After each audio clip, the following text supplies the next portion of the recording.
Yung doon sa kuan, saan gusto mag-concare, celebrate?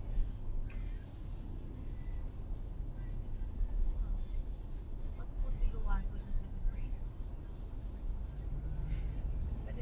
Choice mo man yan.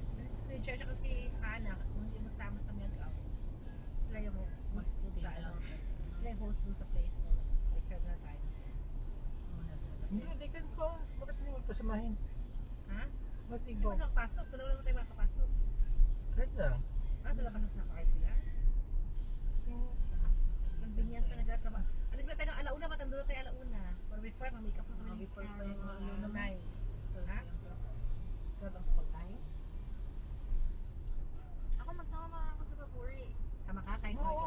Nag-leave ako for that day. Ayaw nga nag-live ka. Bakit hindi kasama? They can sa ano to, sa main kuan, there's a public place at Ang worry ko lang is if may makukuhan kayo. If ever ulit ka na sasakay. Meron yung cafe na. Meron, pero you have to take the try.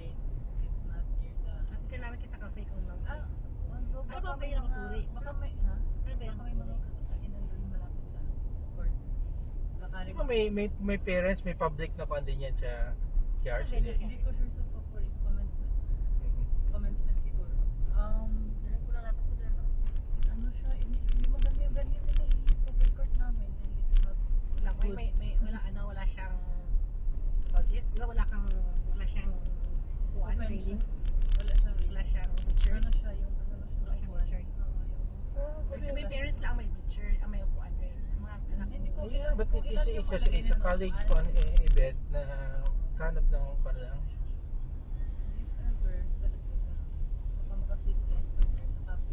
Sa namin, Oo nga, di ba? Pero it's a small college event na hindi naman 1,000 yung pupunta. University to. Hindi, yung sabi ko yung isa na smaller na kuan, di ba Yung college smaller yun? is 4. Ah. College na yun. Wala awarding yun. Yung 7 is the whole university for mga Latin honors. Sa covered court sila na walang bleachers, so it's just No, chairs. fine ko na lang. Fine place lang. Patayin mo mga anak mo. Hindi,